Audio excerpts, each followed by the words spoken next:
आज आपकी सेवा में मेरी यानी अरविंदनाभ शुक्ल की लघु कथा किस्सा लेडी के कंगन का प्रस्तुत है। किस्सा लेडी के कंगन का। इतिहास की किताबों में तो शायद इस घटना का जिक्र न मिले, पर है 16वां आनी सच्ची। इसी दावे के साथ हमारे एक मित्र ने यह वाकया सुनाया था। मित्र स्वभाव से बेतकल्लुफ आदमी है, इसलिए उनकी भाषा का बहाव भी उतना ही बेधड़क और निस्संकोच है। विवरण को ज्यों का त्यों सुनाने की हिम्मत नहीं हो रही है, थोड़ा बहुत भाषिक फेरबदल जरूरी है। तो जनाब, ये उस जमाने की बात है जब अंग्रेज हमारे देश के माई बाप हुआ करते थे और उनके भी माई बाप उनके हाकिम होते थे। सभी हाकिमों के माई बाप वायसराय बहादुर होते थे और उनकी मालकिन वायसरीन। तो सभी को मालूम हो, केवल भारतीय पतियों के साथ ही ऐसा नहीं होता। यह रिवाज काफी पुराना है। ऊंचे रुतबे वाले अंग्रेजों में भी यह चलन था। हम दिलेर हैं और फितरत से थोड़े गंवई भी, इसलिए हंसते हंसते स्वीकारोक्ति कर जाते हैं। लेकिन अंग्रेज ठहरा सभ्य, सुसंस्कृत और ठसके वाला प्राणी, इसलिए कहता नहीं, बस मन ही मन इस बात को मानता रहता है। खैर, लगता है कि अब हम किस्से से दूर जाने लगे हैं। बात यूं हुई कि एक वायसराय बहादुर थे। जाहिर है एक वायसरीन भी थी। वायसरीन थी तो उनके पास आभूषणों का पूरा जखीरा भी था। घर बड़ा, बहुत सारे नौकर चाकर, बहुत सारा सामान, बहुत सारी सामान रखने की जगहें और लेडी होने की वजह से स्वभाव में बहुत सारी नजाकत भी थी। किसी भी चीज को संभाल कर रखना उन पर ही फबता है जिनके पास गिनती की चीजें हों। वायसरीन तो सारे देश के मालिक की भी मालकिन थी। उन्हें किसी वस्तु की संभाल करने की क्या जरूरत थी। कहते हैं उनके पास एक सोने के कंगनों की जोड़ी थी, जो उन्हें उनकी मां ने भारत आने से पहले भेंट की थी। मामूली औरतों को भी मां की दी हुई चीज, सो भी सोने की, बहुत प्रिय होती है। और याद रहे, यहां तो देने वाली वायसराय की सास थी और लेने वाली वायसराय की बीवी। कंगनों की जोड़ी मेम साहब को प्राणों से भी ज्यादा प्रिय थी। एक बार की बात, लेडी साहिबा के नाजुक से दिल में मां की याद जागी। मन उखड़ सा गया, अनमनी सी रहने लगी। उनकी उदासी की वजह जानकर वायसराय साहब ने उन्हें एक दिन मशवरा दिया कि आज मां के दिए हुए कंगन पहन लो, तुम्हें लगेगा कि मां आसपास ही है।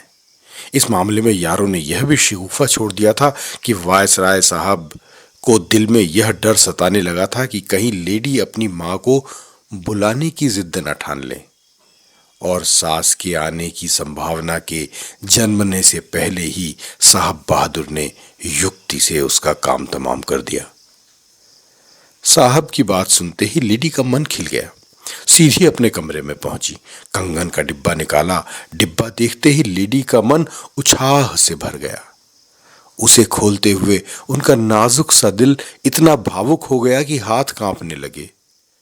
डिब्बा खुला तो पाया गया कि उसमें एक ही कंगन था, दूसरा नदारद। लेडी का दिल बैठ गया। खोज कराई गई पर कोई फायदा नहीं। वायसराय साहब को तुरंत जनान खाने में तलब किया गया। कुछ मिनटों के बाद ऊंचे अंग्रेज पुलिस अधिकारी को समन किया गया। उसे बता दिया गया कि अगर कंगन न मिला तो नतीजा भुगतने के लिए तैयार रहे। जांच शुरू हुई। एक एक नौकर मुलाजिम को पूछताछ के लिए बुलाया जाने लगा। अब ऐसे मामलों में समय तो लगता ही है, इसमें भी लगने लगा। इधर देरी हुई और उधर लेडी की बेचैनी बढ़ने लगी। खुशियां फैलाने पर फैलती हैं और व्याकुलता गाजर घास की तरह अपने आप।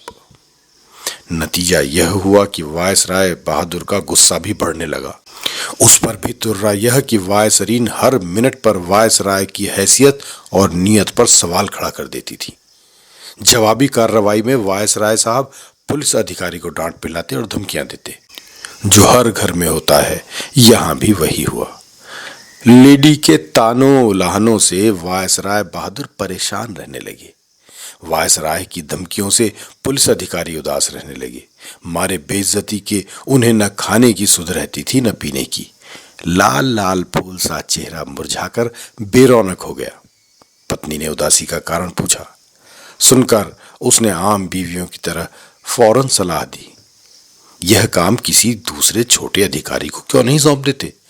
दूसरा मरे तो मरे, तुम अपनी जान बचाओ। बात जम गई। चार्ज एक छोटे अधिकारी को दे दिया गया।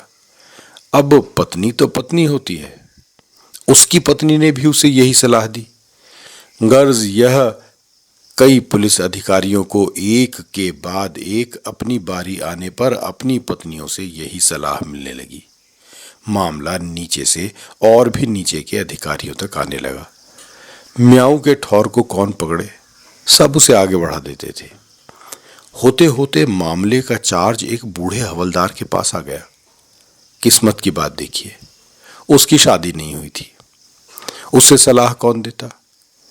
पर वह भी था पुराना सरकारी कारिंदा जो घाट घाट का पानी पिए बैठा था। उसने अपनी व्यवहार बुद्धि से काम लिया और वायसराय के हुजूर में पेश होकर अर्ज किया कि उसे कुछ सुराग मिले हैं। उसने दरख्वास्त की कि जांच के सिलसिले में कुछ दिन के लिए कंगन उसे दे दिया जाए। वायसराय साहब किसी भी तरह इस मामले को सुलझाना चाहते थे। कोई और चारा न था, मरता क्या न करता। वायसराय ने वायसरीन से इल्तिजा की। वायसरीन भी मामले की तह तक जाना चाहती थी। कंगन हवलदार के हवाले कर दिया गया। बूढ़ा हवलदार कंगन लेकर दूसरे शहर पहुंचा। वहां के एक सुनार से तांबे का हूबहू वैसा ही दिखने वाला दूसरा कंगन बनवाया। उस पर सोने का पानी चढ़वाया। लौटकर बंगले के एक नौकर को डरा धमकाकर फंदे में फंसाया और चोरी कबूलने को मजबूर कर दिया। किस्सा कोताह यह कि कंगन की बरामदगी दिखा दी गई। चोर नौकर ने चोरी कबूल कर ली। नौकर को नौकरी से हटा दिया गया। कंगन लेडी को सौंप दिया गया और हवलदार को खोज बहादुर की उपाधि प्रदान करके दरोगा बना दिया गया। बिन गया सो मोती, रह गया सो सीप। आप जानिए, मामला यहीं खत्म नहीं हुआ। एक दिन सफाई करते हुए दराज के कोने में रखा हुआ असली कंगन मिल गया। अब आगे क्या कहूं, आप खुद ही समझदार हैं। लेडी ने वायसराय को उपालंब दिया। वायसराय ने पुलिस अधिकारी को फटकार बताई। पुलिस अधिकारी ने छोटे अधिकारी को गरियाया। उसने अपने से छोटे वाले अधिकारी को हड़काया। उसने अपने मातहत को आड़े हाथों लिया। चलते चलते बात बूढ़े हवलदार तक पहुंची। बूढ़े हवलदार से खोज बहादुर की उपाधि छीनकर उसे गर्दनियां देकर नौकरी से बाहर करने का परवाना वायसराय हुजूर के दफ्तर से जारी कर दिया गया। हवलदार की उपाधि तो चूंकि मुहजबानी दी गई थी, इसलिए मुहजबानी ही वापस ले ली गई। पर पेंच उसे नौकरी से निकालने वाली बात पर फंसा। उसे नौकरी से बाहर नहीं किया जा सकता था। वजह यह, इस घटना को घटे कई माह बीत चुके थे और बूढ़ा हवलदार तब तक रिटायर होकर अपने गांव चला गया था।